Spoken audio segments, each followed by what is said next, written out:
Hello guys, good evening.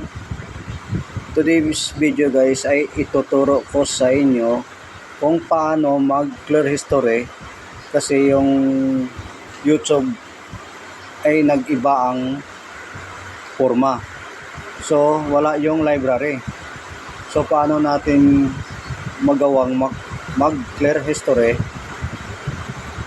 sa YouTube? Ito guys, pakita ko sa inyo. I-click natin itong YouTube apps. Yan.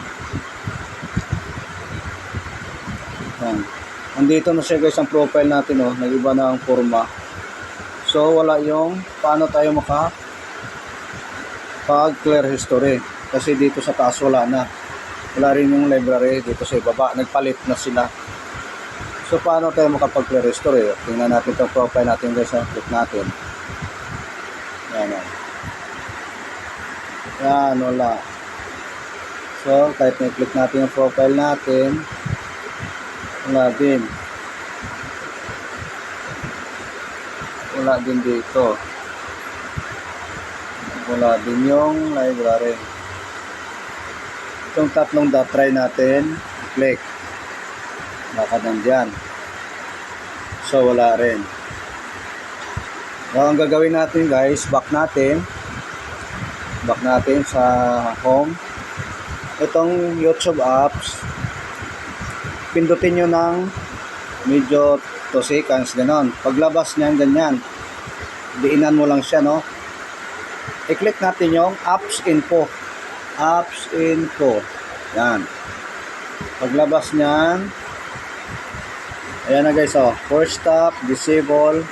Dito tayo sa storage. Clear natin yan. Click natin yung storage. Ayan. Tapos, clear data. Yan.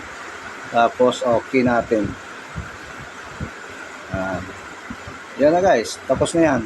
Back na natin. Balik tayo sa home. Tapos, click natin ng YouTube.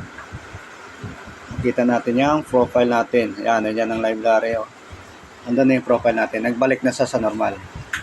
So, yan. Mag-clear tayo ng history. Tingnan natin. Tanggalin ko mo itong aking watch letter. Hindi na. Sige, mag-clear na lang tayo. Try natin mag-clear.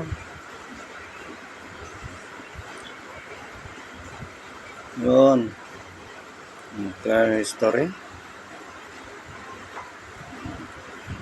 Clear watch history. Yun guys. Back na tayo. So, time watch. Yun, okay na guys. So, ganun lang kadali guys. Kung paano ibalik sa normal ang ating YouTube apps. Thank you for watching.